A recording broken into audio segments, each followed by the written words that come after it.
everyone, and welcome to this, which is not your daily reptile news video. That is actually coming a little bit later. As you can see, I didn't even prepare. I'm just winging it here. I will edit some of the crap out though. But I wanted to come on here and talk about this constrictor ban. Now, I've received a lot of questions, whether it be YouTube, Facebook, or any of the many social media sites that I use, asking about this constrictor ban. And I've seen a lot of stuff that's just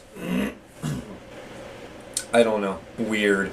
But I wanted to come on here, answer a few questions. I've got a lot of questions from people overseas that don't even know what it is. So I'm going to explain what it is, then I'm going to give my thoughts on things. Some of you might not like my thoughts on things, but they're my thoughts, and this is my medium to get them out there. So, first of all, the large constrictor ban. I'm not going to go into great detail because there's much information all over the internet. A lot of information on the United States Association of Reptile Keepers website. You should check that out. But essentially, because of the Burmese python and rock pythons and several invasive species in southern Florida, because of their spread, there's been politicians that have wanted to ban the interstate sale and importation, or interstate transport for that matter, of several large constrictors. And I believe there were 9 on the original list. Now, to make one thing perfectly clear, all 9 were not added, are still up for consideration though, so there still is a fear that they will be added. But the Burmese python, the yellow anaconda, and both I think it was the northern and southern, anyway, African rock python are now illegal to import, and of course the interstate transport of these snakes. Now, what does this mean? This does not mean that you're a felon. This does not, there's so many people that are reading between the lines and not understanding what this law means. If you have one of these snakes, you get to keep the snakes. What this law means, and to me it means nothing until it's written in the books, which from what I understand could happen in a few days, but maybe go into effect in, there's something between a few days before it's written in the books, but then 60 or 90 days before it takes 100% effect. Not 100% sure, but until it's written in the books. The way I understand it is those 4 species of large constrictors in the United States now are illegal to import, and of course the interstate transport of these snakes. But of course, if you have one as a pet, you still keep the snake.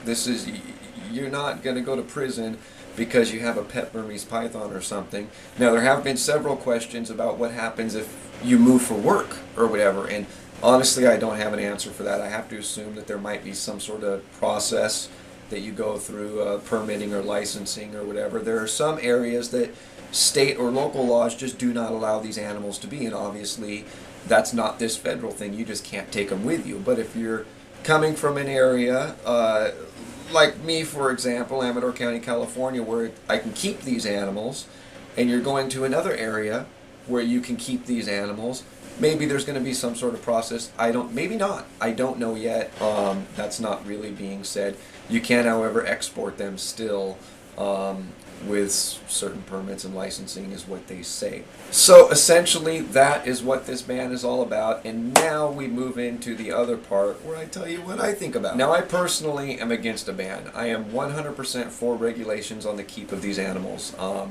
I've had a Burmese python before, and I would have no problem if I wanted one again. I currently keep a boa constrictor, so it's not like I just don't care because I don't keep these animals.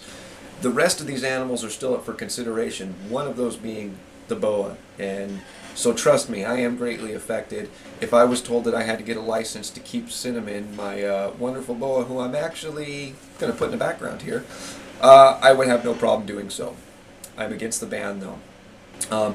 One thing that really, excuse my French, annoys the shit out of me is I'm seeing mainly Facebook. I spend most of my time on Facebook, but I'm seeing all over today all this stuff that we've been saying for weeks, months, years that nobody cared about, and all of a sudden it's a big deal because these snakes are banned now, or not banned. The interstate sale and importation is banned, and it just really gets to me.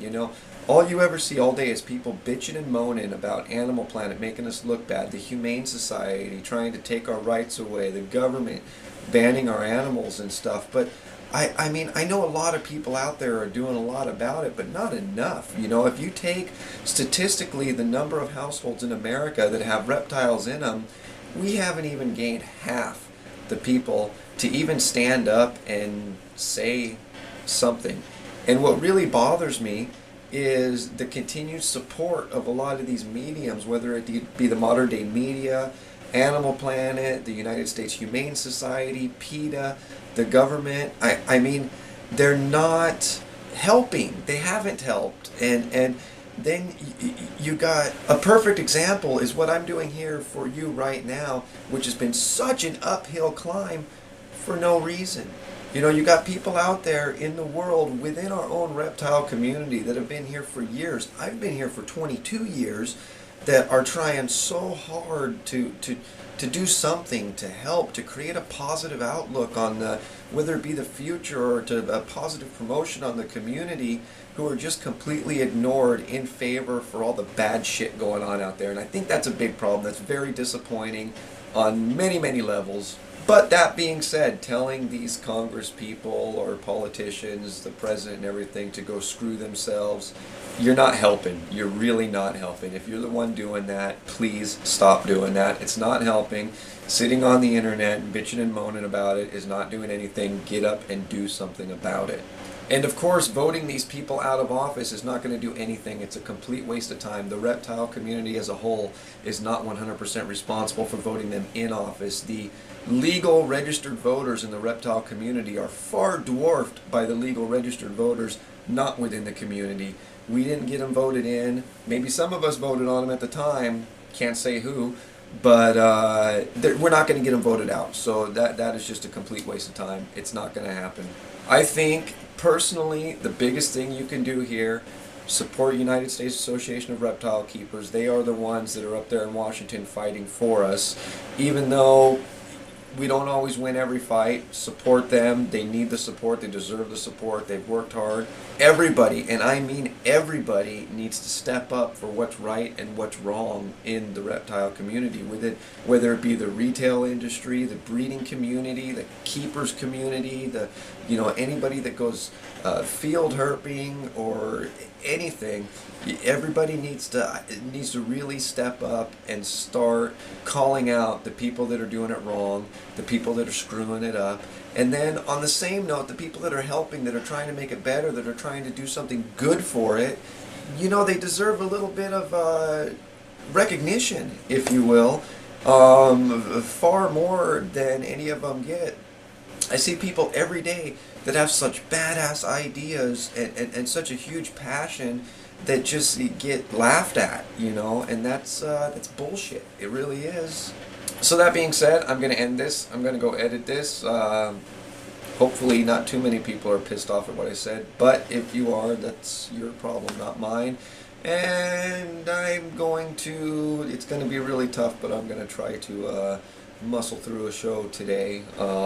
Feeling kind of down, not necessarily because of the man. We all saw it coming. We should have seen it coming. We all knew that it was just a matter of time.